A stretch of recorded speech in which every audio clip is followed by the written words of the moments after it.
Ya, denme unos segunditos, ya está cargando para poder empezar.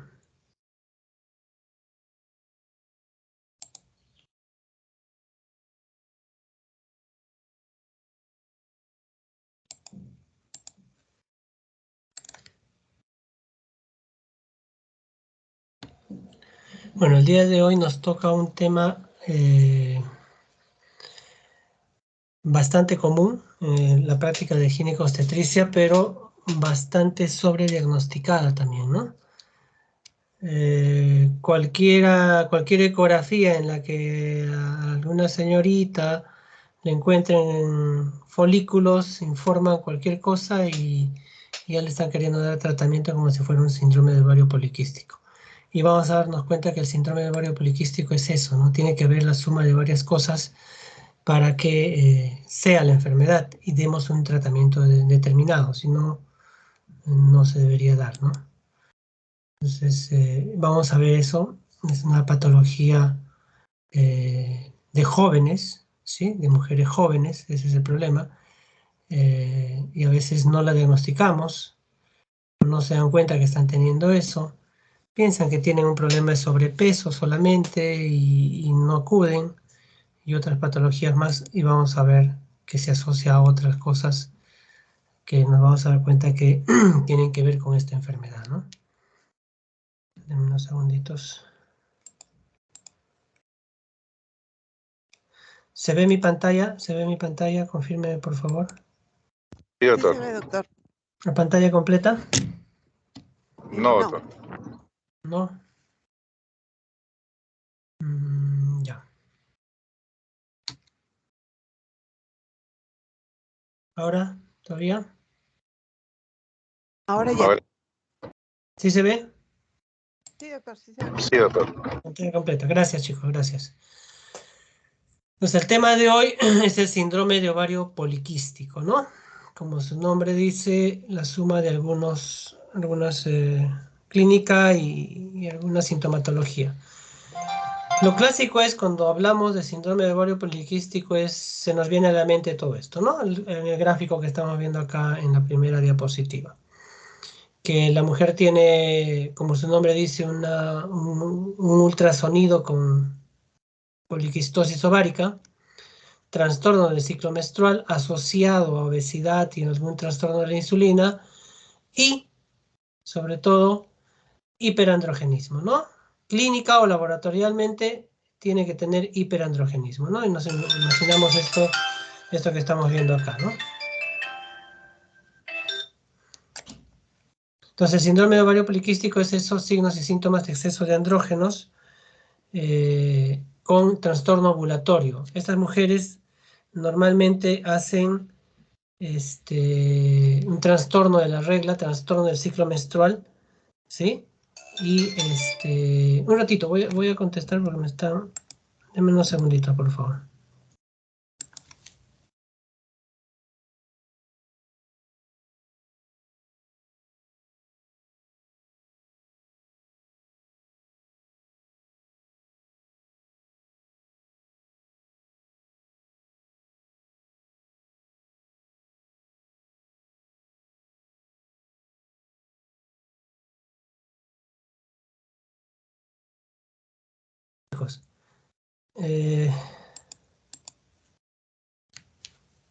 Ahora sí, ya.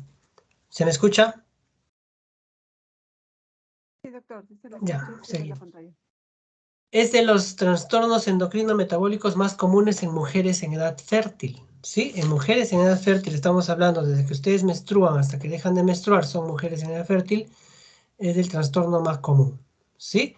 Hay un desorden en exceso de andrógenos que vamos a hablar de qué se trata, y muchas no se diagnostican, como decíamos, o en todo caso hay incluso un sobrediagnóstico, piensan que es otra cosa, y recuerden, esto se estudia en problemas de fertilidad.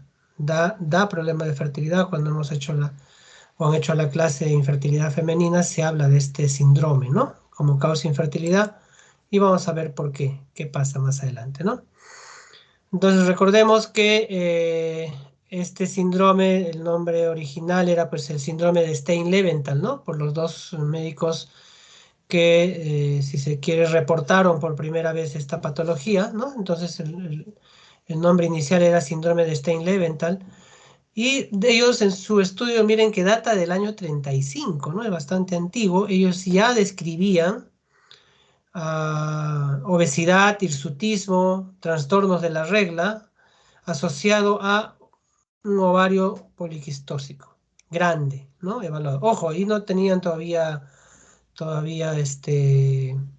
ecografía, no existía la ecografía, ¿no? Ellos reportan que quirúrgicamente encontraban este tipo de ovarios, ¿no? Entonces, esos estudios son antiguos, imagínense, ¿no? Ya después se empiezan a reportar trastornos hormonales, ¿sí? Que ya lo van encontrando en varios años, van encontrando resistencia a la insulina en estas mujeres, y ya el 80 en adelante ya se describen a través de la ultrasonografía, es decir, la ecografía, ya los hallazgos que nosotros ahora tan fácilmente lo podemos hacer, ¿no?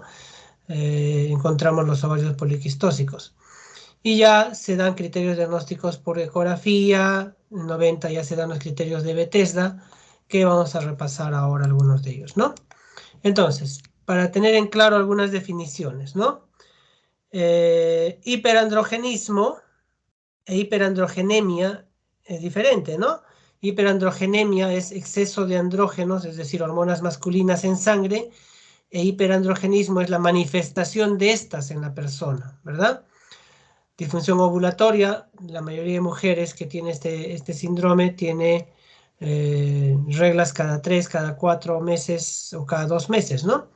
Y una ecografía con ovario poliquístico, que vamos a ir revisando todos uno por uno. Entonces, hiperandrogenismo son las manifestaciones, repito, de la hiperandrogenemia, ¿sí? Exceso de hormonas masculinas en sangre. Y la manifestación puede ser clínica, ¿no?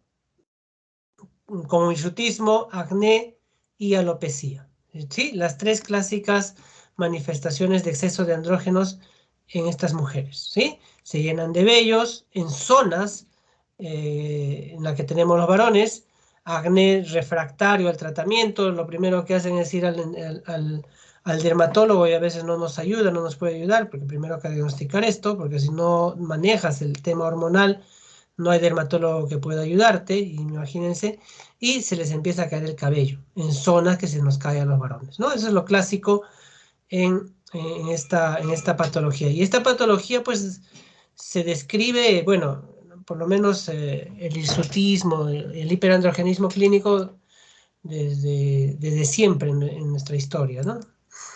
Las causas de hirsutismo, para que ustedes recuerden, acá están todas las causas de hirsutismo, ¿no? Vamos de este lado.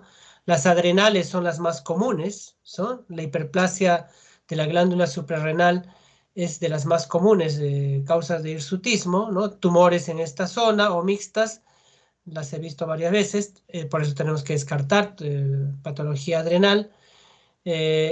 Causa ovárica no tumoral a la cabeza, síndrome de ovario poliquístico, luteoma, porque producen hormonas también, o en climaterio, ¿no? Tumores andrógenos secretores y otras, ¿no? Acromegalia, obesidad, hiperprolactinemia y otras más, ¿no? Entonces ahí están todas las causas de hirsutismo, y dentro de estas estamos viendo que está el síndrome de ovario poliquístico como una de ellas, ¿no? Clínicamente, ustedes esto también saben, probablemente en dermato han llevado, ¿no? Cómo evaluar el hirsutismo en damas, ¿sí? Hay estos scores que son antiguos, pero se siguen usando, la de Fermat, Y como ven acá, lo he puesto en pequeñito, se va evaluando pues desde los vellos en el rostro, en la barbilla, en el pecho, en la espalda, en todo, ¿no? En el muslo. Entonces, esto se evalúa en las damas. Y de acuerdo al score, vamos viendo qué tan grave es su hirsutismo o no. Sí, acá está el score para que recuerden, esto lo habrán visto en, repito, en dermato. Entonces, acá está el score completo. Y de acuerdo a esto vamos a dar valores, ¿no? Por ejemplo, este es un gráfico, un óleo famoso, ¿no? La mujer barbuda. Esta es una mujer en realidad, ¿no? La que está adelante, el esposo es el de atrás y esto es un óleo conocido, ¿no? Entonces empieza a crecer vellos en zonas que tenemos los varones, ¿sí? Eso lo tenemos que evaluar en una mujer. Que le salga mucho vello pues en la carita, en la espalda, en el pecho, en los brazos, en las piernas, hay que evaluar todo eso, de acuerdo a toda esta escala de Ferringham, ¿no? Segundo, lo segundo que aparece por exceso de andrógenos en estas damas es el acné recurrente y piel grasosa, ¿sí? El acné que no se puede tratar con nada, en cara y espalda, predomina en cara, y piel grasa, ¿no? Ya saben, el acné tiene varios grados, leve, moderado, severo o quístico incluso, ya son los inflamatorios. Los hay desde pequeñitos hasta grandes, en este caso son, como les digo, refractarios a tratamiento. Acá recordemos que puede haber leve, moderado, severo, incluso con ya pústulas, ¿no?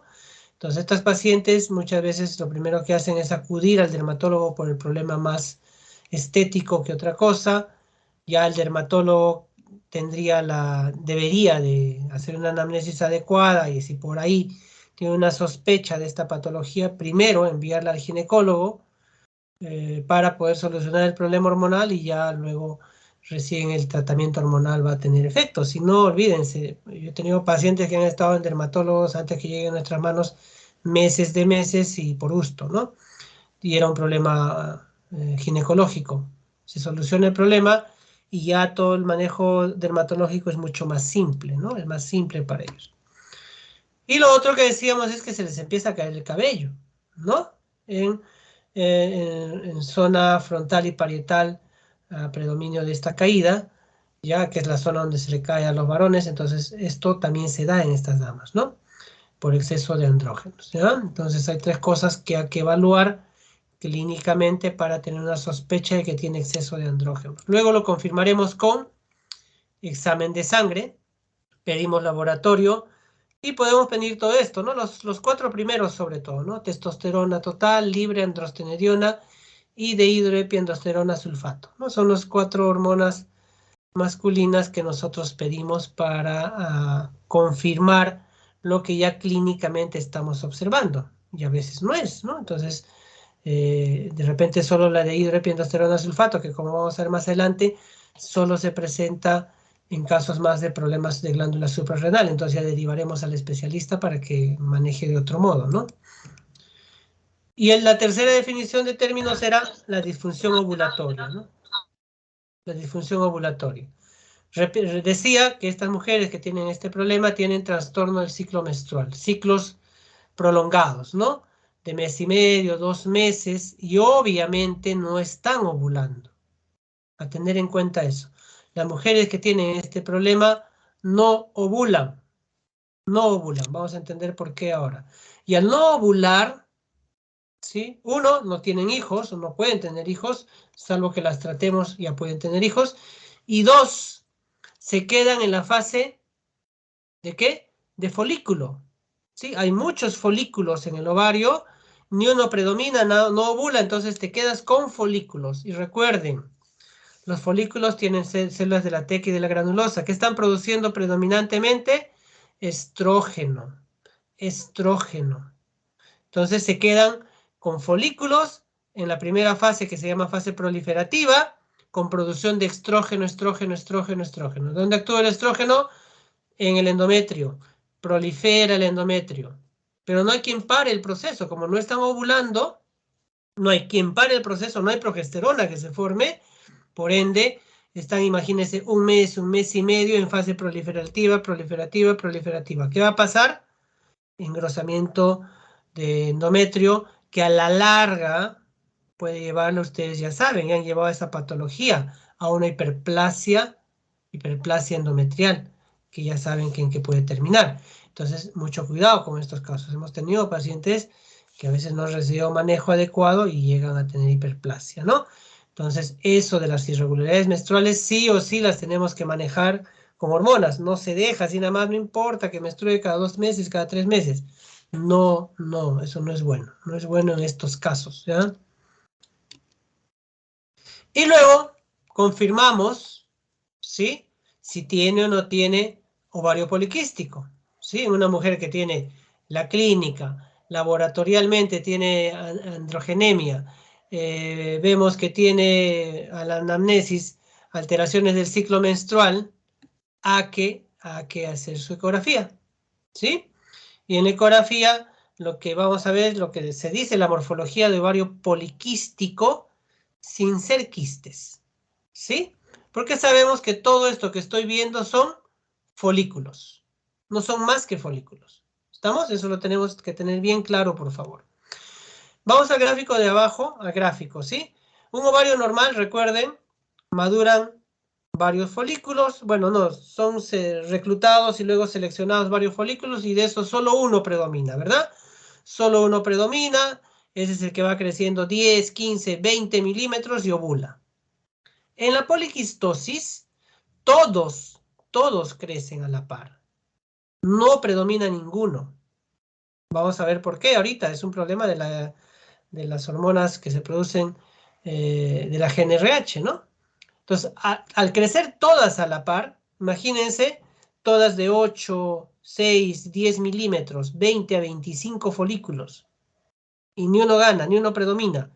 El ovario va a ser grande, por lógica, pues, ¿no? Folículos como 25 folículos en ese ovario, todos del mismo tamaño, por ahí, el volumen ovárico va a aumentar, ¿no? Entonces, incluso antes manejábamos más de 10 de volumen ovárico, ya tenemos el diagnóstico, porque recuerden, un ovario tiene 3 centímetros cúbicos de volumen promedio, ¿no? Y estas son las ecografías, ¿no? Miren, grandes ovarios con múltiples folículos. A esto le llamamos ovario poliquístico sin ser quistes, por favor, ¿ya? O sea, no es que tenga quistes, simplemente son folículos que están grandes, ¿no? Se han quedado en fase preantral o antral. Ahora vamos a ver qué es eso. Entonces, eso es lo que vemos en una ecografía. Entonces, no es que yo vea un ovario de tamaño normal y pequeños folículos. Tengo que medir el volumen, señores. Eso es muy común, ¿no? Quito, Cerván o los que no saben hacer ecografía, ven esta imagen y le ponen el diagnóstico de frente, ¿no? Ovario poliquístico. Y miden y hacen el tamaño y el volumen, 3 de volumen. Eso no es, pues. Simplemente le han hecho su ecografía en la primera fase del ciclo, ¿no? No, esto no. Estos pacientes tienen grandes ovarios. No hay que medir los volúmenes, para eso tiene que hacerlo un especialista, ¿no? Criterios diagnósticos. Los criterios diagnósticos a través de la historia han ido moviéndose, pero al final vamos a ver que nos quedamos con algunos, ¿no? Todo inició en el año 90, los criterios de Bethesda, ¿sí? En Rotterdam hubo otra reunión, se sacaron otros criterios ya con la Sociedad de Medicina Reproductiva y otras más. Siguieron habiendo reuniones para sacar estos criterios diagnósticos y se maneje un solo criterio en el mundo, pero al final, ya en el último consenso, como vamos viendo, del 2018, se ve que se sigue usando los criterios de Rotterdam, ¿sí? Que datan del 2003, luego hubo una nueva reunión en el 2012, y ya es el consenso, eso que vamos a revisar ahora, ¿no? ¿Y qué nos dice estos criterios de consenso? Que hay 3 criterios de entrada para el síndrome de ovario poliquístico, ¿no? Ya hemos dicho la vez pasada que era criterio de entrada o criterio mayor, como quieran decirle, ¿no? Clínica o bioquímica de exceso de andrógenos, hormonas masculinas. Segundo, anovulación o oligoovulación, o sea, trastorno del ciclo menstrual. Y tercero, una ecografía con los criterios de ovario poliquístico, ¿sí? De ovario poliquístico. Se debe medir el volumen, como repito. Alguna literatura dice más de 20 folículos deberían ser contados, los folículos, no solo verlos, ¿sí? Y eso lo tenemos acá. Los criterios de atrás ya no lo estoy considerando, miren, a lo largo del tiempo han sido los mismos, se han ido rotando. Lo que tenemos que tener en cuenta, miren acá, en estos criterios, haciendo una comparación hasta el 2012, se han usado los 3 criterios siempre. En algunos no lo usaron, pero la condición mínima es que por lo menos haya 2 de los 3. 2 de los 3, mínimamente. Pero actualmente ya se habla de los fenotipos en poliquistosis ovárica. Fenotipos, ¿no? Tipo A, B, C y D. Y si nos damos cuenta, considerando los 3 criterios, hiperandrogenismo, disfunción ovárica y una ecografía con poliquistosis ovárica, solo la tipo A tiene los 3 criterios. Los demás, 2 de ellos. Y uno de ellos, si se dan cuenta, no tiene ovario poliquístico. Es decir, doctor, o sea, ¿hay síndrome de ovario poliquístico sin ovario poliquístico? Así es, sí hay. Acá está, el tipo B. Ojo lo que estoy diciendo, chicos. O sea, necesito de 2 de los criterios para decir que es un síndrome de ovario poliquístico. En el caso del tipo B, con hiperandrogenismo, clínica o laboratorialmente, más disfunción ovulatoria, o sea, trastorno del ciclo menstrual, retrasos menstruales, y de repente una ecografía en la que no observo ovario poliquístico, poliquistosis, como acabo de decir, es el tipo B. Es un síndrome de ovario poliquístico. El tipo C, no hay una disfunción ovulatoria, y el tipo D, no hay clínica de hiperandrogenismo, tengo todo lo demás. Ahora, obviamente, el tipo A, al tener todo, es el más severo, es el que más problemas da, ¿sí? Y es el que más se presenta en realidad, ¿no? Ese tipo A es el que más tenemos, el A y el C son los que más vemos, el A vemos bastante, y el tipo D, pues es el que menos se ve, ¿no? El menos severo es el más raro también. Entonces, eso a tener en cuenta, por favor, para los serotipos, ¿no? Perdón, los fenotipos que se manejan actualmente, ¿no? En adolescentes hay un problema, ¿no? Estamos diciendo que parte del diagnóstico es que la mujer menstrue cada 2 meses, cada mes y medio, cada 3 meses. Pero cuando empiezan a menstruar las chicas, muchas, los 3 a 5 primeros años, se considera que todavía hay un ovario que está en proceso de maduración y es normal que tenga alteraciones del ciclo, ¿no? Los primeros años. Entonces, ahí tenemos problemas, ¿no? Entonces, en los 3 a 5 primeros años tiene ciclos irregulares, ¿no? Incluso no ovulatorios. Por ahí tienen, por la pubertad, tienen trastornos de la piel, mayor grasitud, tienen acné, y eso puede llevar a una confusión en cuanto a este síndrome, ¿no? Entonces, o no nos damos cuenta y solo estamos pensando que es un desarrollo de un adolescente común y silvestre cuando está teniendo el síndrome, ¿no? Entonces, mucho cuidado con eso, ¿ya? Entonces, en adolescentes hay que evaluar bien, tiene que ser bien evaluada para que encontremos el diagnóstico, ¿ya? La morfología, si no ha tenido relaciones, se puede hacer una ecografía pélvica, no hay ningún problema. Hay que igual medir el volumen, contar los folículos, ¿ya? Y las hormonas, pues hay que pedirlas también, ¿no? Muy bien. Hay que entender entonces la enfermedad. Acá para entender los factores que influyen en la aparición de esto, ¿no? Y si uno lee, doctor, puede ser todo, ¿no? Puede ser todo. Desde la dieta, ¿no? Intraútero, factores epigenéticos, genéticos, la adrenarquia precoz, procesos inflamatorios en adolescentes, alteraciones hormonales, ejercicios. Vamos viendo de factores neuroendocrinos, problemas de insulina, en el adulto exceso de andrógenos, factores adrenales y otras, ¿no? Entonces contribuyen a esta enfermedad muchos factores que probablemente uno no lo piense, ¿no? Entonces se habla de problemas, factores hormonales, metabólicos, genéticos, ambientales, que entran a tallar en la aparición de esta enfermedad. Ahora, ¿qué va a pasar? Todos estos factores, ¿no? En aquellas mujeres que tienen esta predisposición a hacer esta enfermedad, que no se sabe quiénes son, ¿sí? Y por estos factores va a desencadenarse esta enfermedad, ¿sí? Va a desencadenar esta enfermedad presentándose más adelante con lo que vamos a ver ahorita. Entonces, ¿qué va a pasar? Va a haber trastornos de la GNRH o una alteración en los pulsos de la GNRH, ¿no? Y esto va a afectar todo lo demás. Además, estas mujeres van a tener sobrepeso y obesidad y resistencia a la insulina. Nosotros recordemos que el eje hipotálamo, hipófisis ovárico o incluso corteza hipófisis ovárico va respondiendo a señales, ¿no? Recordemos que la corteza es la que manda todo el eje y por eso se habla de factores ambientales y otros más. Tuvimos una clase también de esto en GNRH, cuando hablamos del ciclo menstrual, y hablé que la GNRH salía en pulsos, ¿recuerdan? Hablamos en pulsos, que eliminaba en pulsos, y esta GNRH estimulaba para la formación de la FSH primero y la LH después. ¿Está bien? Y tenía que ser en pulsos.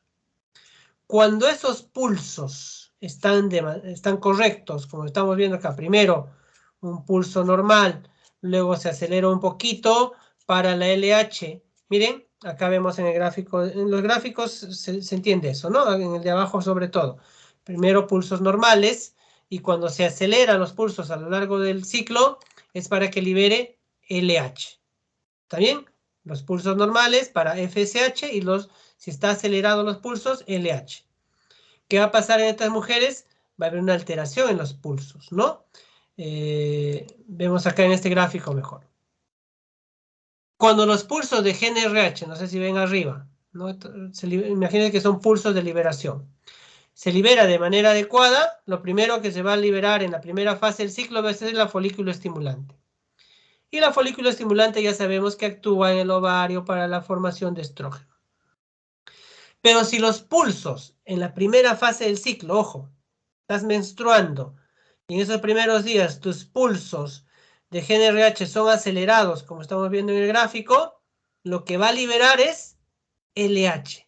Es decir, imagínense, vas a liberar LH en tu primera fase del ciclo, o sea, la hormona luteinizante, en lugar de que liberes la folículo estimulante. Entonces, los folículos que estaban en proceso, ya habían pasado por el proceso de reclutamiento, ¿sí? Ahora están en proceso de maduración, y va a haber una maduración, una estimulación. Y viene solo LH, la FSH tendría que estar ahí para que estas maduren, pero no está presente. Luteinizan todos, por eso que todos crecen del mismo tamaño, se quedan de un mismo tamaño y no predomina ninguno, porque se necesita de esta folículo estimulante, recuerden, para que solo uno de ellos predomine y sea el dominante y crezca hasta 2 centímetros y luego ovule. Como no hay eso, todos crecen del mismo tamaño, ¿ya? Entonces, eso es lo que nos dice este mecanismo, ¿no? Esa alteración de exceso de pulso o hiperpulsatilidad de la GNRH hace que se libere primero la LH y va a haber una alteración entre la FSH y la LH. Y la LH que va a actuar en la teca interna, ¿sí? Va a producir andrógenos inicialmente, y esto me va a alterar, aparte de lo que ya estamos diciendo, que no va a ovular, me va a alterar hormonalmente esa mujer. No va a ovular, obviamente, y vamos a tener problemas que vamos a describir ahora. Además de eso, ¿sí? Estas mujeres tienen un problema de resistencia a la insulina. ¿Sí? Recuerden, la resistencia a la insulina es la inacción, si se quiere, de los receptores de insulina, que son las encargadas de meter glucosa hacia las células. En este caso no van a cumplir esa función. Y la resistencia a la insulina va a estar agravada por el sobrepeso, obesidad y este trastorno ovulatorio que tienen las mujeres que tienen el problema, ¿no? Miren, todo se va complementando, es un círculo, ¿no? Vamos viendo que las mujeres que tienen obesidad tienen resistencia a la insulina. Esa elevación de la insulina actúa en el ovario, ¿sí? Elevando los andrógenos. Y por otra ruta, hemos estado diciendo que, miren, la elevación de andrógenos, incluso la resistencia a la insulina, también va a alterar los pulsos de la GNRH. Y alterándose los pulsos de GNRH, ¿qué pasaba? Se elevaba la LH, actuando en el ovario y haciendo que sea poliquístico, ¿no? Entonces también entra a tallar, miren, el sobrepeso, obesidad en una adolescente, en mujeres jóvenes también, como cerrando el círculo o empezando este círculo vicioso de síndrome de ovario poliquístico. Y esta resistencia a la insulina, como dijimos, va a hacer que se aumente la LH en estas mujeres, dando todo el trastorno que acabo de decir y haciendo que ese ovario sea multifolicular o poliquístico, como que quieran decirle, ¿no? Y además, este exceso de insulina, ¿sí?, va a alterar al hígado. También se ha demostrado que altera el hígado, ¿sí?, en la producción de ciertas proteínas que son las encargadas de transportar a las hormonas femeninas y también de las fijadoras de insulina. Entonces, persiste con esto el problema de resistencia a la insulina. Además, miren, esta hiperinsulinemia y resistencia a la insulina altera la glándula suprarrenal y al ovario, como hemos dicho, ¿no? Y todo esto al final nos va a llevar a un exceso de andrógenos, ¿no? Acá en otro gráfico, de lo mismo, de la insulina, que altera la producción de ciertas sustancias en el hígado, pero sobre todo acá vemos que al final todo esto altera la producción hormonal de folículo estimulante y haciendo que ese ovario sea poliquístico, ¿no? Poliquístico. La obesidad, a su vez, ya hemos dicho que contribuye a la aparición de esta patología, como mecanismo o como trastorno ovulatorio se puede dar por múltiples causas en una mujer obesa. Recuerden que la mujer obesa está produciendo hormonas esteroideas o estrógenos por una aromatización periférica de la grasa, del colesterol. Es decir, su ovario está funcionando mal y encima su cuerpo está produciendo estrógeno por otra vía, no ovárica. Esa es la aromatización periférica.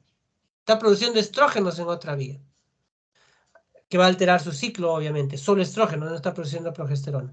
Las proteínas transportadoras de hormonas sexuales no se van a producir en las obesas, ¿sí? Y al aumentar los niveles de insulina también va a producir el trastorno ovárico, ¿no? Entonces la obesa de por sí, o la mujer que tiene sobrepeso, de por sí, la patología que ella tiene nos va a llevar a todo esto, ¿no? Y se ha visto que un gran porcentaje de mujeres que tienen síndrome de ovario poliquístico tienen obesidad.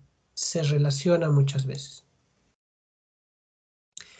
Y hemos dicho que la producción de andrógenos en exceso tiene sus características o su clínica distintiva, ¿no? Recordemos, en este gráfico, ojalá que puedan verlo, una mujer normal, ¿sí?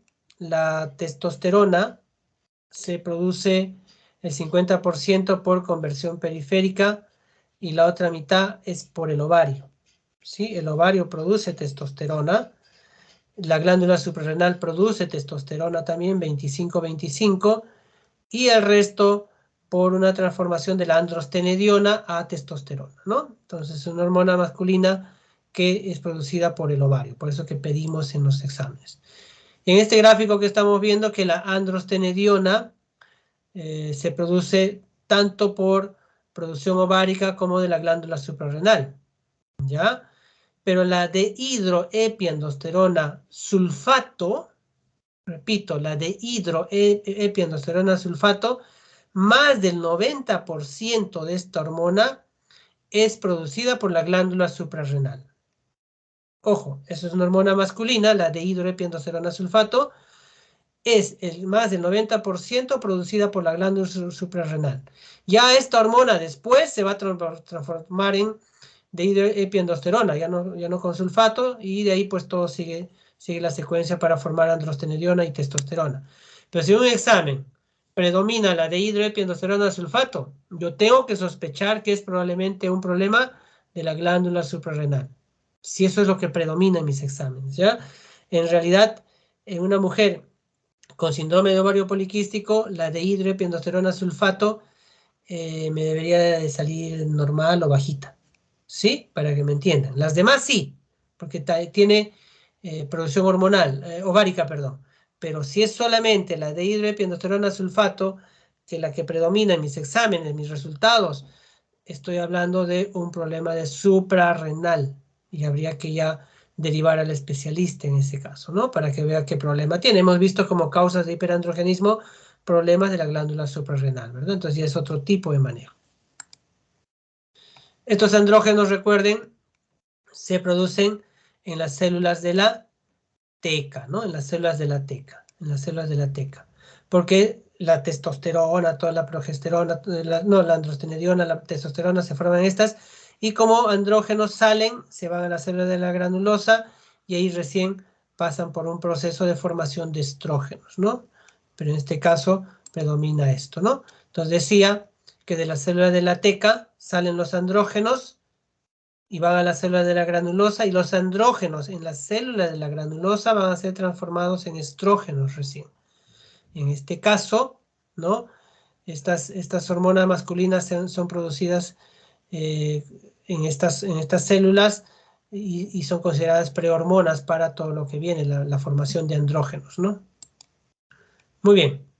Y no ovula la mujer, pues, ¿no? Si no tiene un folículo que predomine, no ovula. Es como un paro folicular o anovulación por una falla ovárica, ¿sí? La FSH hemos dicho que no está produciéndose, no hay un folículo estimulante que haga que los folículos crezcan, y eso hace que aumenten los niveles de andrógeno, y estos niveles de andrógeno alterados, con el estrógeno elevado, porque están los dos elevados, contribuyen a que la mujer no ovule, porque se ha quedado en la primera fase proliferativa, y no hay modo. Ustedes recuerden que para que la mujer ovule, ¿qué tiene que haber? Pico de LH, pico de estrógeno. No se dan esos picos. No hay LH, no se está dando.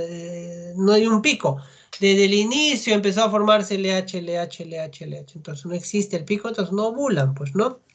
Y además, el exceso de insulina también altera los pulsos de LH y alterando todo el ciclo, ¿no? Entonces, la ovulación se da por varias vías, ¿no? Que hemos ya estado conversando. ¿Se habla de herencia en síndrome de ovario poliquístico? Sí, ¿no? Incluso se ha demostrado que es autosómico dominante. Hay mujeres que tienen esto. Hay mutaciones de genes, ¿no? Y otros, ¿no? Entonces, incluso se han descrito los genes que están implicados en este problema. Acá están los nombres propios, no los voy a decir. Y solo algunos estudios, pocos, han sugerido que está ligada al cromosoma X, ¿no? Pero eso está ahorita en estudio, ¿no? Entonces, en gestación, una mujer que ha tenido síndrome de ovario poliquístico y se embaraza, se habla que en el embarazo y el producto sobre todo, va a tener también un riesgo de presentar en su vida futura este problema. Pero esta mujer de por sí, que tiene o ha tenido síndrome de ovario poliquístico y que salió del cuadro y se embaraza, porque muchas no pueden embarazarse hasta que demos tratamiento, ya corren el riesgo de por sí, por el antecedente de que hagan diabetes gestacional, preeclampsia, los fetos sean grandes o no crezcan de manera adecuada. Miren a todo lo que se enfrentaría una mujer que tiene como antecedente el síndrome de ovario poliquístico, ¿no? Acá está en un gráfico lo que les estoy diciendo, ¿no? Una mujer que ha tenido este problema puede hacer en el embarazo diabetes gestacional, trastornos de la presión. Los fetos pueden irse a los dos extremos. Hacen las niñas, las mujeres que nacen de madre que ha tenido este problema, hacen adrenarquia prematura. Ustedes ya saben que es la adrenarquia, ¿no? Es la glándula suprarrenal entre los 8 a 9 años va empezando, va formando hormonas para el desarrollo de las chiquitas, de las niñas, por eso que ustedes desarrollan mucho más rápido que un varoncito. Pero esto imagínense mucho más antes, ¿no? Eso es un problema. Trastornos de la insulina en adolescencia, sangrados irregulares, hirsutismo y todo lo que hemos estado hablando, ¿no? Entonces es un círculo, ¿ya? Se manifiesta en toda la vida, ¿ya? En toda la vida. Y ya en más adultas, si el problema no se ha solucionado de manera adecuada, como hemos estado diciendo, el exceso de estrógeno actúa en el endometrio, tiene encima un problema de diabetes, me puede llevar a varias enfermedades, como estamos viendo, ¿no? Incluso hasta cáncer endometrial. Los factores de riesgo para esta enfermedad, ya hemos dicho, hay genético, dieta, estilos de vida, exposición a riesgos ambientales, ¿no? En algunos libros nos hablan de incluso me puede producir problemas dermatológicos, ya hemos hablado, metabólicos, de fertilidad, desórdenes incluso en el sueño, ¿no? En el sueño, ¿ya? Y otros, ¿no? Depresión, ansiedad, ¿no? Apnea del sueño. Todo eso lo puede producir el síndrome de ovario poliquístico. Pero lo que más riesgo, más problemas, o lo que más le tememos, si se quiere, aparte del problema de fertilidad y la diabetes, es el cáncer endometrial. Mucho cuidado con eso, por favor. En mujeres que tienen este problema, ustedes se han llevado hiperplasia endometrial, les han hablado de los factores de riesgo, les han dicho que la hiperplasia endometrial se presenta por un exceso de estrógeno. Hay un exceso de estrógeno que actúa en el endometrio, que hace que se quede en fase proliferativa y no hay progesterona que pare ese proceso. Eso lo tienen que tener bien claro, chicos. Y en esta enfermedad, ¿qué se está dando? Justo eso, exceso de estrógeno y no hay progesterona que la pare. Estas mujeres hacen cáncer endometrial. Yo siempre cuento, bueno, no siempre, porque se ha presentado este año, es una enfermera de sala de operaciones de 36 años, un poquito con sobrepeso ella, bajita, 2 hijos felizmente, y hace 3 años, 4 años, me dice, antes de pandemia, un año antes, casi 2 años antes de pandemia, le habían dicho que ella tenía síndrome de ovario poliquístico. Le habían diagnosticado eso. ¿Y qué le dieron de tratamiento? No, no me dieron nada. Entonces me dijeron que eso iba a pasar, que tranquila, que no. Que mis reglas eran así irregulares por eso. No sé, ya. Y luego, ¿por qué estaba hospitalizada este mes en marzo? Este año en marzo, porque empezó con una hemorragia, le hacen una ecografía, le encuentran el endometrio engrosado, ¿sí? Joven, ¿eh? 36 años. Se le hace una biopsia por endometrio engrosado y le sale cáncer endometrial, ni siquiera hiperplasia, cáncer de frente, cáncer. Y brutal, pues imagínense 36 años con cáncer de endometrio. Felizmente no había pasado a las paredes, tuve que pasar a histerectomía, ¿no? Se dice una histerectomía en el hospital, en el mismo hospital donde trabaja ella. ¿Por qué? Porque a algún colega se le ocurrió hace años atrás, cuando diagnosticó esta patología, decirle que todo tranquila, no necesitas hormonas, así nada más te va a pasar. ¿Cómo le va a decir eso a una paciente que tenía el síndrome de ovario poliquístico? Por supuesto, y ella después ya en la anamnesis que le hice posterior, ya obviamente no me gusta echar la culpa a nadie, ni decir te diagnosticaron mal, yo no soy de esos, pero me animó el hecho de saber qué había pasado con ella, ¿no? Y ella dice claramente que 4 meses, 3 meses tenía sus retrasos de regla. Y ella incluso bromeaba, doctor, yo feliz porque no tenía mi regla, ¿no? A mí no me gustaba muchas reglas. Yo feliz que me venga cada 3 meses, cada 4 meses. Y el sobrepeso, sí, siempre he sido así gordita, doctor. Y vellos, obviamente tenía vellos. Y problemas con la insulina, con la glucosa, sí, también tenía, doctor. Pero sí, eso lo he ido controlando con la dieta, ¿no? O sea, un mal diagnóstico, un mal manejo hizo que esta joven, el diagnóstico en 4 años más o menos, haga cáncer endometrial. Imagínense, una enfermedad que la vemos pues raro, ¿no? En otro tipo de pacientes, pero ojo con eso, por favor. No es juego, esta patología se diagnostica y se trata, para que no llegue a cáncer. Miren los riesgos que puede tener una mujer con este síndrome ovario poliquístico. Aparte de lo que he dicho, cáncer ovárico, problema de presión, ya hemos dicho diabetes, problemas cardiovasculares también, ¿no? Aunado a todo el problema de diabetes, hipertensión, exceso de colesterol y toda la obesidad, todo ello, ¿no? Así que mucho cuidado, ¿no? Muy bien, el diagnóstico ya va a ser más fácil en todo caso, ¿no? Las mujeres tienen problemas de retraso menstruales, ¿no? O amenorrea, ¿no? No pueden embarazarse. La mayoría, ojo, no todas, no es una regla, pero la mayoría tiene siempre índice de masa corporales elevados. Sobrepeso u obesidad. No todas tienen obesidad, pero por lo menos sobrepeso. Ojo con eso, mire, el 50% tienen sobrepeso y obesidad. A predominio abdominal, ¿no? Como se da en algunos casos. Centrípeta, le decimos, ¿no? Después hay que ver el hiperandrogenismo, ¿no? Acné, vellos en los lugares que hemos explicado, un patrón masculino, que se les cae el cabello. Hay que evaluar el cuellito, ¿no? La catosis nigricans que se manifiesta en las diabéticas y en obesas, ¿no? Eso lo hemos visto acá en las axilas, en el cuello, eso ustedes lo saben mejor que cualquiera. Hay que evaluar eso, por favor. ¿Sí? Son clínicas que me puede estar dando la sospecha en estos casos, ¿no? No está menstruando, ya, acá estoy repitiendo, hirsutismo, acantosis, le está saliendo secreción por los pezones, puede estar con un problema asociado más a galactorrea y otros, ¿no? No se embaraza. Eso ustedes tienen que evaluar. Miren, en un estudio, si bien data de varios años, esto no ha cambiado mucho en el paso de los años, demostraron, ¿no? Cómo se ha ido presentando la clínica con el paso del tiempo, ¿no?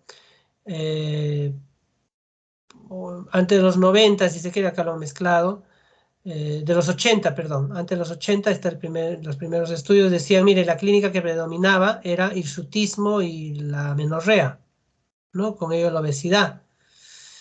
Obviamente no se embarazaban. De ahí, más adelante, predominaba el hirsutismo con la oligomenorrea.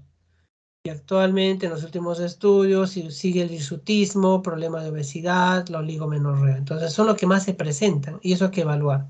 Problema de fertilidad también hay bastante, pero con el manejo eso se revierte, no hay problema, eso se revierte, ¿no?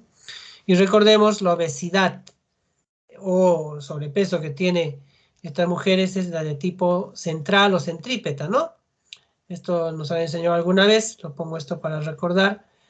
La obesidad en el 80% de casos en ovario poliquístico es de este tipo, ¿ya?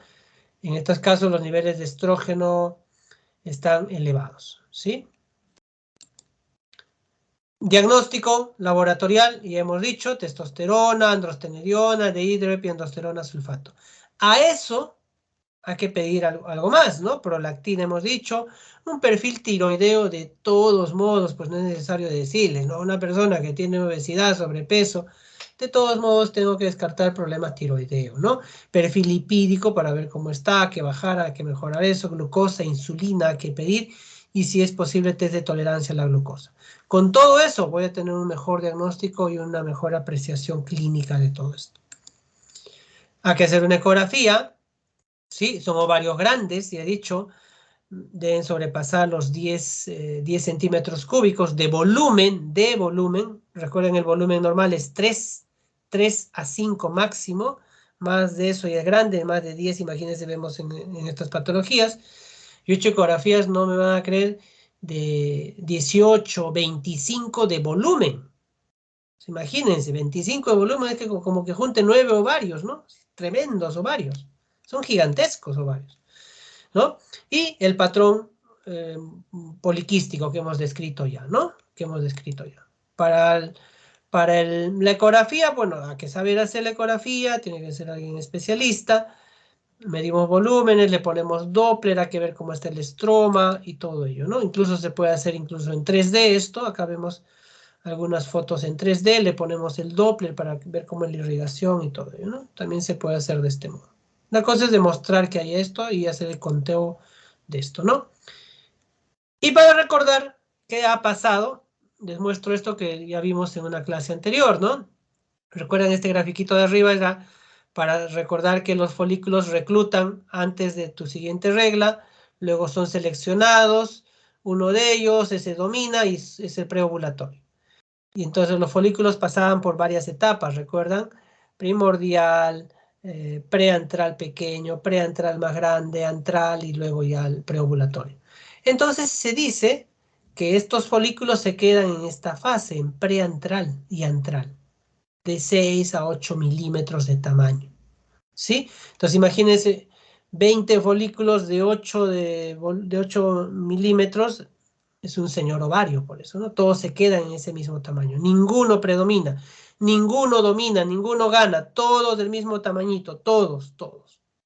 Por eso es el problema, no estás ovulando, pues no hay cómo ovular, ¿no? Y en una cirugía, mira, si se cortaron ovarios, se ve así, son grandes ovarios, ¿sí? Miren la foto de abajo, ¿no? Tremendos ovarios. Ustedes que de repente van a empezar a tener la oportunidad de entrar a la sala y ver los ovarios son chiquitos, son como un payar, es un payar tal cual, sancochado hasta el color tiene, ¿no? Pero miren estos ovarios en las fotos de abajo, ¿no? Tremendos ovarios, tremendos ovarios. Así se ven estos ovarios, ¿no? Y por ecografía obviamente se ven así. Vamos a pasar esto. En el tratamiento, ya vamos a ver el tratamiento, ¿no? Si bien no vamos a incidir mucho en esto, pero tenemos que saber qué cosa tenemos que hacer. Hay dos opciones en el tratamiento, ¿no? Alguna literatura dice, pregunta si quiere tener hijos y si no quiere tener hijos. Y de acuerdo a eso vas al tratamiento. Y lo otro es, de todos modos, debemos interrumpir esta anovulación crónica. Esto es lo más grave. El que no ovule está, ya repito otra vez, se ha quedado en fase proliferativa. Está produciendo puro estrógeno, está actuando en el endometrio, mira, está alterando todo lo demás. Esto tenemos que cortar. Cortar la anovulación. Obviamente corregir el exceso de andrógenos. Ojo, ojo chicos, chicas. Voy a corregir el exceso de andrógenos, va a bajar las hormonas masculinas, pero no se le van a caer los pelitos. No se le van a caer los vellos ya formados. ¿Sí? El acné va a mejorar ostensiblemente, sí, pero los vellos no. Ese ya se encargará el dermatólogo o la dermatóloga, ¿sí? Entonces, lo primero que se le pide a la paciente si tiene sobrepeso o obesidad es que baje de peso. Con el solo hecho de bajar de peso nos está ayudando mucho. Y de ahí ver, pues, ¿no? Si hay deseo genésico o no. Si desea embarazo, se puede hacer una inducción de la ovulación y con eso se corta esto en el ciclo. Obviamente lo ideal es que baje de peso antes para que no haya después trastorno de la insulina. Una obesa embarazada, imagínense, trae todos los riesgos de preeclampsia, diabetes gestacional y todo, con esos riesgos. Pero si no hay deseo de embarazo, ya el manejo es otro, ¿no? El manejo es otro, hay que inhibir los ciclos, ¿no? El tratamiento hay muchos fármacos, ¿no? Muchos de estos ya no se usan, ¿ya? Supresivos, suprimir la función ovárica, ¿no? A la cabeza está el uso de anticonceptivos orales combinados. Se ha usado corticoides en algunos casos severos, análogo de la GnRH para alterar los ciclos y otros más. Antiandrógenos también. Dentro de los antiandrógenos la ciproterona es la más usada, pero esto, ojo, la ciproterona la usamos también como anticonceptivo oral combinado. Existe, ¿no? Es un anticonceptivo en realidad. Hay que mejorar el problema de la insulina, primero con dieta, se puede usar metformina. Si me sale una alteración de la insulina o esta mujer tiene obesidad, se recomienda, por ejemplo, usar metformina. No en todas se usa. Está flaquita la paciente y le meten su metformina. No tiene sentido. Demuestra primero que hay una alteración, ¿no? Ya, cuando quiere tener hijos ya usamos otros fármacos y otros, ¿no? Y como le decía, no se le va a caer los vellos. Ya eso tendrá que pasar por el dermatólogo para que corrija ese problema de exceso de vellos en el cuerpo con ciertos tratamientos que ya usan ellos, ¿no? Entonces, eso sí no se le va a caer. Acá, como algunos ejemplos de anticonceptivos orales combinados que tienen antiandrógenos, ¿no? Recuerden que los anticonceptivos combinados, todavía no sé si han hecho esta clase o no, creo que ya han hecho, ¿no? Les han dicho que se juntan estrógeno y progesterona. El estrógeno casi siempre es el mismo, es el etinilestradiol, y la progesterona sí hay una cantidad de progesteronas, ¿no? Hay de primera, segunda, tercera y cuarta generación, se habla del árbol de las progestinas y todo ello.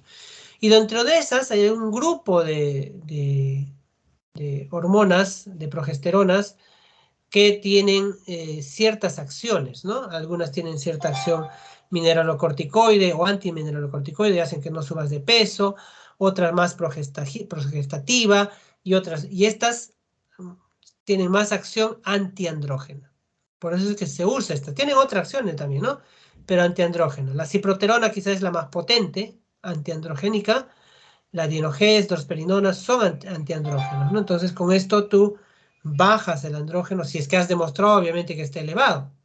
Pero si tienes una mujer con este síndrome y no tiene una gran elevación de andrógenos, no le voy a dar lo más fuerte, pues, ¿no? Entonces esto ya lo vamos manejando nosotros en consultorio, ¿no? Cuál le conviene y cuál no. Ya la última opción, que ya no se hace obviamente, pero se hacía, era la electrofulguración, ¿no? Se entraba por cirugía laparoscópica y si se quiere, se hacía huequitos o se cauterizaba todos los folículos que se encontraban, así como vemos en el gráfico, en la foto, y eso era el llamado drilling ovárico, ¿no? Y se decía que después de esto la paciente estaba unos 6 meses bien y de ahí venía otra vez el problema. No se hace actualmente, más manejamos médicamente, ¿no? Muy bien, para terminar. Entonces, el síndrome de ovario poliquístico, hemos dicho, es quizá la disfunción endocrina más común, ¿sí? Compromete desde muy jóvenes, ojo, desde adolescentes se ve esto, así que mucho cuidado. Ya he dicho que en la adolescencia a veces no acuden al médico porque piensan que son los trastornos propios de la adolescencia, de la pubertad, y están teniendo otra cosa, son muy gorditas, tienen mucho acné, se les está llenando la carita de vellos y no acuden. Piensan que eso es normal. Están con trastornos de la regla y no acuden. Ojo, mucho cuidado con eso, ¿eh? Hay que tener cuidado con eso, no vaya a ser que esté con síndrome de ovario poliquístico. El tratamiento no se limita solo a problemas de solucionar la fertilidad, sino es todo un contexto mucho más grave. Es más, este síndrome tiene un mes en el que se celebra, el mes del síndrome de ovario poliquístico, que es el mes de septiembre, ¿no? En el mundo hay muchas sociedades de síndrome de ovario poliquístico, porque es una patología, como hemos visto, que implica varias áreas, como hemos visto, el manejo incluso es con otros colegas. Nosotros también acudimos en algunos casos a los endocrinólogos, al dermatólogo, al internista, depende del caso, ¿no? Entonces es una patología bastante compleja, que sigue estudiándose, que siguen saliendo nuevas cosas, hay muchos avances en esto, pero eso es lo básico, por lo menos para que ustedes tengan una idea de esta patología. Muy bien, chicos, ¿alguna pregunta, duda?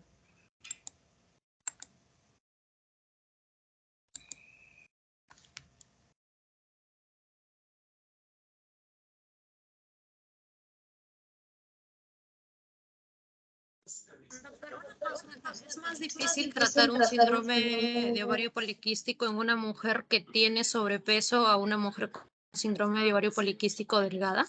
Porque una vez oí eso en una doctora, no sé si Sí, hay sí, algo. es totalmente cierto, es así. Todos los estudios dicen, incluso cuando empezamos a tratar a una mujer con obesidad, la respuesta al tratamiento es más larga, más prolongada. Los fármacos tenemos que darle en dosis en dosis. Hay ciertos fármacos, por ejemplo, de ciproterona, las clásicas que ustedes habrán escuchado, dixidianedrina, que tienen detinilestradiol 35, ciproterona alta, entonces le damos de alta dosis. Pero cuando no tiene esto o es delgada, no es necesario usar esos fármacos, usamos otros de más baja dosis y no responden siempre al tratamiento y es un problema, ¿no? Y el solo hecho, por eso empiezan el manejo diciendo bajar de peso, ¿no? Lo primero que se le dice a estos pacientes es bajar de peso. Lo primero, baje de peso, nutricionista si es posible, baje de peso. Y lo mismo les habrán dicho cuando se maneja la hiperplasia, ¿no? Es bajar de peso. Si tiene sobrepeso, de nada vale que manejemos todo, tratemos de dar algún tipo de tratamiento, si por ahí, por otra vía, ya saben, las vías exógenas por aromatización, va a seguir produciendo estrógeno y me va a alterar otra vez todo, ¿no? Entonces, sí, eso es cierto, es totalmente cierto lo que tú has escuchado. Y en ellas, repito, en ellas sí recomienda, aparte del tratamiento hormonal, la metformina. Ahí sí está indicado de entrada. La metformina solo en obesas, ¿no, doctor? En obesas, en las que tú demuestres que hay trastorno de insulina o de glucosa. Sí, en ellas sí se usa obligatorio.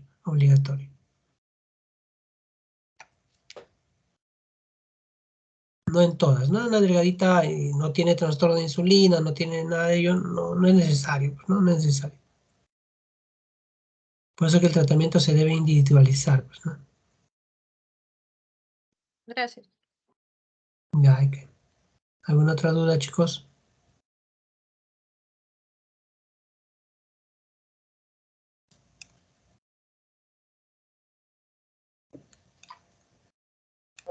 No, ¿qué pasa? Aló, doctor, una pregunta. ¿Y cuál sería la duración de tratamiento de estas pacientes? Buena pregunta. Inicialmente, vamos con, por ejemplo, si empezamos con anticonceptivo combinado por 6 meses. Se va revaluando a los 3 meses la respuesta. A los 6 meses vamos haciendo una ecografía para ver si hay reducción del volumen. Por eso tengo que tener volúmenes previos, conteo previo de folículos para en los controles ir viendo que vaya bajando, ¿no? Porque ¿cuál es la función de un anticonceptivo? Bloquear la función ovárica. O sea, su ovario no va a funcionar. Entonces, si yo bloqueo la función ovárica, por lógica, en teoría, tendría que estoy reduciendo. Y eso voy viendo, ¿no? Voy dosando luego también sus hormonas masculinas, si es que las tenía altas, voy dosando la insulina, voy dosando la glucosa, perfil lipídico, cómo está. Entonces, en controles en 6 meses yo voy viendo. Si en 6 meses tengo una mejoría, yo puedo seguir con el tratamiento, porque ojo, esto es un problema que viene muchas veces de arriba, hemos dicho, ¿no? Es una GnRH que se está liberando en pulsos inadecuados. ¿Cómo controles? La responsable puede ser la obesidad, el exceso de insulina, que también hemos visto que todo se mezcla, pero hay otros factores también ambientales y epigenéticos y unas cosas que probablemente yo no las pueda controlar. Entonces, ese momento, mientras está con el tratamiento, yo lo estoy controlando. Entonces, yo voy viendo, si hay una respuesta adecuada en 6 meses, bajo las dosis y tengo que seguir de todos modos, ¿no? Salvo que no haya tenido mayor trastorno hormonal de hormonas masculinas y solamente era trastorno de la regla y su poliquistosis. A veces consideramos dejar en 6 meses el tratamiento y vamos reevaluando, ¿no? Vamos viendo y en 6 meses, si no hay nada, seguimos controlando. Entonces, cada manejo es individualizado, pues, ¿no? Depende a cómo empezó el problema, ¿no? Pero de entrada, 6 meses sí o sí y con todos los controles debidos, ¿no? Gracias, doctor. ¿Alguna otra duda?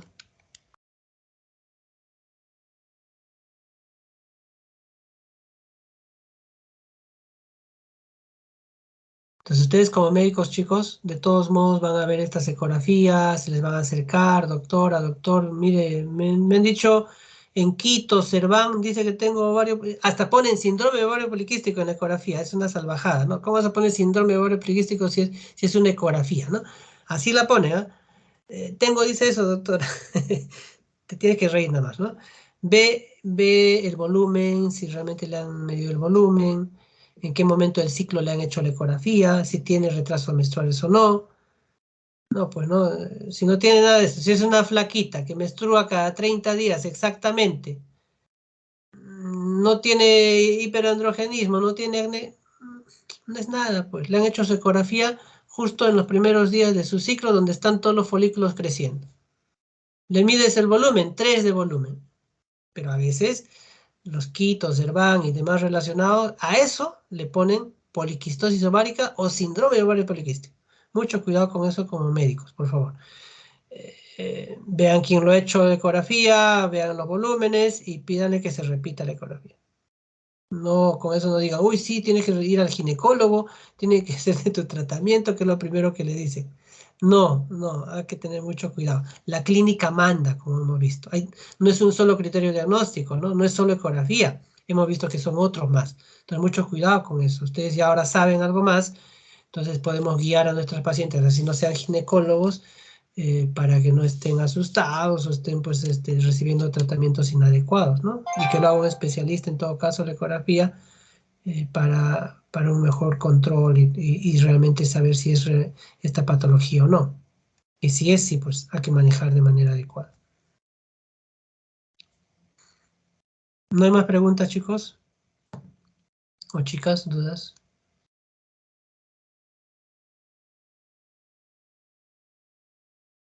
Muy bien, están 25 en la reunión, un ratito las voy a grabar. Ya no va a pasar lista porque acá ya estoy. Nosotros obtenemos la asistencia por acá. Muy bien, ¿qué más? ¿Algo más? ¿Alguna duda, chicos?